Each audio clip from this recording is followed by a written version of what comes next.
والسلام على سيد المرسلين وعلى آله وصحبه أجمعين ومن تبعهم بإحسان إلى يوم الدين. أما بعد، فقد قال الله تعالى في كلامه المجيد والفرقان الحميد: فأعوذ بالله السميع العليم من الشيطان الرجيم. بسم الله الرحمن الرحيم. فتعالى الله الملك الحق ولا تعجل بالقرآن من قبل أن يقضى إليك وحيه وقل ربي زدني علما. وعن أبي هريرة رضي الله تعالى عنه قال قال رسول الله صلى الله عليه وسلم: اللهم انفعني بما علمتني وعلمني ما ينفعني وزدني علما. عزیز بچوں، اللہ رب العالمین نے ہمارے اوپر یہ احسان کیا ہے کہ آج پھر ہم اللہ رب العالمین کی باتوں کو اور رسول اللہ صلی اللہ علیہ وسلم کی تعلیمات کو سیکھنے کے لیے حاضر ہوئے ہیں. یہ درس گاہ، یہ تعلیم گاہ، یہ اسکول، یہ مدرسے، جہاں پر ہم کو جینے کا طریقہ سکھایا جاتا ہے اور علم کی قیمت سمجھائی جاتی ہے اور بتائی جاتی ہے، یہ صرف سرٹیفکیٹ، اسناد اور کاغذوں کی تقسیم کی جگہ نہیں ہے کہ ہم آئیں اور سرٹیفکیٹس حاصل کر کے، ڈگریاں حاصل کر کے اپنے سماجی معاملات میں داخل ہو جائیں، بلکہ علم کا ایک مقصد ہے. اور ہم نے یہ جو سلسلہ جاری کیا ہے تاکہ ہم علم کے مقام کو سمجھنے کی کوشش کریں. اور اللہ کے رسول صلی اللہ علیہ وسلم نے اور خود اللہ رب العالمین نے قرآن کے اندر اور سیرت رسول کے اندر علم کا جو مقام معلوم پڑتا ہے، اس کے اندر ہم سمجھ کر اپنی زندگی کے اندر بھی ترمیم اور تغیر اور تبدیلی پیدا کرنے کی کوشش کریں. اللہ رب العالمین نے اپنے نبی حضرت محمد مصطفیٰ صلی اللہ علیہ وسلم کے بارے میں جو آپ کے سامنے ابھی قرآن کی آیت تلاوت کی گئی ہے، اس میں حکم دیا ہے: فتعالى اللہ الملک الحق ولا تعجل بالقرآن من قبل ان يقضى إليك وحيه وقل ربي زدني علما. اللہ رب العالمین نے اپنی بڑائی اور بزرگی بیان کی اور اس کے بعد اپنے نبی حضرت محمد مصطفیٰ صلی اللہ علیہ وسلم کو تلقین کی کہ ولا تعجل بالقرآن، قرآن کے پڑھنے میں عجلت سے کام نہ لو، جلدی نہ کرو یہاں تک کہ وحی مکمل ہو جائے. اللہ رب العالمین نے جب حضرت جبریل علیہ السلام کو اللہ کے رسول صلی اللہ علیہ وسلم کے پاس وحی دے کر بھیجا تو اللہ کے رسول صلی اللہ علیہ وسلم کا معاملہ شوق میں، حرص میں، لالچ میں کہ میں کتنا جلدی اس قرآن کو سیکھ لوں جو میرے رب نے میری طرف بھیجا ہے. اللہ کے رسول صلی اللہ علیہ وسلم کوشش کیا کرتے تھے. تو اللہ رب العالمین نے وہاں پر اپنے نبی کے شوق کو باقی رکھا کہ سیکھنا تو ٹھیک ہے، حرص ہونی چاہیے، لیکن عجلت اللہ رب العالمین نے اس جلد بازی سے، اس ہڑبڑاہٹ سے، اس گھائی سے اللہ کے رسول صلی اللہ علیہ وسلم کو روکا. قرآن کی دوسری آیت میں اللہ رب العالمین نے کہا کہ لا تحرک به لسانک لتعجل به ان علینا جمعہ وقرآنہ فاذا قرأناہ فاتبع قرآنہ، کہ اپنی زبان کو تیزی سے جلدی حرکت مت دو، ہمارے اوپر ہی ہے اس کی ذمہ داری کہ ہم اس کو آپ کے اوپر جمع کریں اور اکٹھا کریں، اور جب ہم آپ کے اوپر پڑھ لیں فاتبع قرآنہ تو اس کے بعد آپ اس کو فالو کریں، اس کے بعد آپ اس کو ریپیٹ کریں. ہم پڑھنے اور لکھنے اور سیکھنے والے طالب علم، اللہ رب العالمین نے ان آیتوں کے اندر ہمیں کچھ سمجھایا ہے.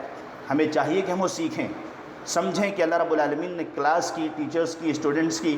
کیا کیفیت ہونی چاہیے. اس آیت کے اندر اللہ رب العالمین نے ذکر کی ہے. اللہ رب العالمین نے پہلے تو اسٹوڈنٹ کے حساب سے، جیسے حضرت محمد مصطفیٰ صلی اللہ علیہ وسلم کے سامنے باتیں آئیں تو اللہ کے رسول صلی اللہ علیہ وسلم عجلت میں اور شوق میں دو باتیں ہم دیکھتے ہیں جو ہم کو سمجھ میں آتی ہے. ایک انسان فطری طور پر اللہ رب العالمین نے انسان کے مزاج میں یہ بات رکھی ہے، جب ہم غور کریں گے تو بات ہمیں کھل کر سمجھ میں آتی ہے کہ انسان کے پاس جب علم پہنچتا ہے تو شوق میں، جب انسان کا ضمیر زندہ ہو، عقل زندہ ہو، اس کو شعور ہو کہ وہ کیا حاصل کر رہا ہے، تو اس کے ہاں عجلت پائی جاتی ہے، شوق پایا جاتا ہے، شدت شوق ہوتا ہے، بہت زیادہ شوق ہوتا ہے کہ میں کتنا جلدی اس کو حاصل کر لوں.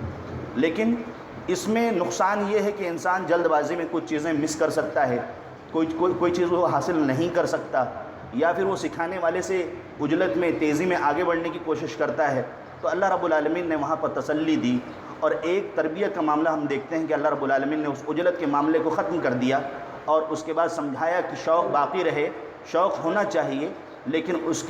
کے سیکھنے کا طریقہ یہ ہے کہ ہم بعد میں کریں۔ یہاں اللہ رب العالمین نے ہمیں ادب سکھایا ہے۔ اور ایک دوسری جو چیز واضح معلوم پڑتی ہے کہ اللہ رب العالمین نے اپنے نبی حضرت محمد مصطفیٰ صلی اللہ علیہ وسلم کو، جو ایک نبی ہیں اور ان کے ذریعے سے اللہ رب العالمین نے امت کو حکم دیا ہے کہ آپ اور ہم دعائیں کرتے رہیں۔ وَقُلْ رَبِّ زِدْنِي عِلْمًا، اللہ رب العالمین نے اپنے نبی سے کہا کہ تم دعا مانگو،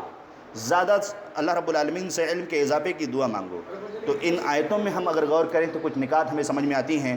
کہ سیکھنے اور سکھانے کا طریقہ کیا ہے۔ دوسری بات، سیکھنے میں جلد بازی نہیں ہونی چاہیے۔ اور اسی طرح سے ایک تیسری بات بھی ہم اس میں شامل کر سکتے ہیں کہ جو بات میں ہم ایک دوسرے کو انٹرپٹ کرتے ہیں، ایک دوسرے کی بات کو کاٹتے ہیں، ان آیتوں سے معلوم پڑتا ہے کہ یہ ادب اللہ رب العالمین نے ہم کو سکھایا ہے کہ ہم اپنے سامنے والے کی بات کو مکمل ہونے دیں، اس بات کو انٹرپٹ نہ کریں۔ چوتھی چیز جو معلوم پڑتی ہے، اللہ رب العالمین کی نگرانی میں اللہ رب العالمین نے وحی کو نازل فرمایا ہے۔ جیسے کچھ لوگوں کے ذہنوں میں شبہات ہیں کہ اللہ رب العالمین کا کلام محفوظ ہے کہ محفوظ نہیں ہے، تو یہاں اللہ رب العالمین نے فرما دیا ہے کہ آپ کو سکھانا ہماری ذمہ داری ہے۔ اِنَّ عَلَيْنَا جَمْعَهُ وَقُرْآنَهُ، ہم آپ کو سکھانے والے ہیں، ہم آپ کو یہ چیزیں یاد کرانے والے ہیں۔ تو لوگوں کے ذہنوں میں یہ جو شبہات ہیں کہ قرآن نعوذ باللہ محفوظ نہیں ہے، اس آیت سے صاف اور واضح معلوم پڑتا ہے کہ اللہ رب العالمین کی نگرانی میں اللہ رب العالمین نے وحی کو اپنے رسول کی طرف بھیجا تھا۔ اسی طرح سے اللہ کے رسول کی طرف جب حضرت جبریل علیہ السلام وحی لے کر آئے تو اللہ رب العالمین نے اس آیت کے اندر ارشاد فرمایا فَإِذَا قَرَأْنَاهُ فَاتَّبِعْ قُرْآنَهُ، کہ جب ہم اس کو پڑھنا مکمل کر دیں گے تب آپ اس کو فالو کرو۔ تو اللہ کے رسول صلی اللہ علیہ وسلم کے سامنے پڑھنے والے جبریل علیہ السلام ہیں، اور اللہ رب العالمین کہتا ہے کہ جب ہم پڑھنا اس کو مکمل کر دیں گے۔ یعنی اللہ رب العالمین اپنے جبریل فرشتے حضرت جبریل علیہ السلام پر اتنا اعتماد اور بھروسہ اور امانت داری کا احساس دلانا چاہتا ہے، جو حضرت جبریل علیہ السلام کی امانت اور گارنٹی پر انگلی اٹھاتے ہیں۔ اللہ رب العالمین نے کتنی بڑی بات کہی کہ جبریل علیہ السلام کی تلاوت کو اللہ رب العالمین نے اپنی تلاوت سے ضم کرنے کی کوشش کی۔ اللہ رب العالمین نے کہا کہ جب جبریل علیہ السلام آپ پر مکمل کر دیں تعلیم کو، تب اس کے بعد آپ اس کے بعد پڑھنا شروع کریں۔ اللہ رب العالمین نے اسے یوں کہا کہ جب ہم اس کو پڑھنا مکمل کر دیں تو اس کے بعد آپ اس کو فالو کریں۔ اس طرح کی بہت ساری چیزیں ہیں، اگر ہم غور کریں قرآن کی ان دو آیتوں کے اندر تو اللہ رب العالمین سے ہم کو بہت ساری چیزیں معلوم پڑتی ہیں۔ اسی لیے اللہ کے رسول صلی اللہ علیہ وسلم نے علم نافع اور علم غیر نافع، جو نفع بخش علم ہے اور جو علم نفع بخش نہیں ہے، اس کی تلقین فرمائی تھی۔ اسی لیے ایک حدیث حضرت ابو ہریرہ رضی اللہ تعالیٰ عنہ کی جو بیان کی گئی ہے آپ کے سامنے، وہ خود بھی ایک بہت زیادہ حدیث بیان کرنے والے تھے۔ اللہ کے رسول صلی اللہ علیہ وسلم کے بارے میں بیان کرتے ہیں کہ اللہم انفعنی بما علمتنی وعلمنی ما ینفعنی وزدنی علما، کہ اے اللہ مجھے جو میں نے سیکھا ہے اس کا فائدہ حاصل کرنے کی توفیق عطا فرما، اور مجھے وہ علم دے جو میرے لیے یوزفل ہو اور میرے علم میں اضافہ فرما۔ اسی لیے سلسلہ صحیحہ میں ایک اور حدیث ہے کہ اللہ کے رسول صلی اللہ علیہ وسلم فرماتے ہیں کہ صلوا اللہ علما نافعا وتعوذوا باللہ من علم لا ينفع،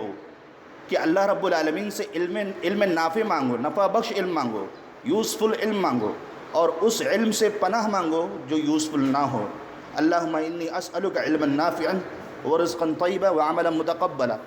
اسی طرح سے فتویٰ دینے اور فتویٰ طلب کرنے میں بھی ہم کو عجلت سے کام نہیں لینا چاہیے۔ ہمیں چاہیے کہ ہم اللہ رب العالمین کے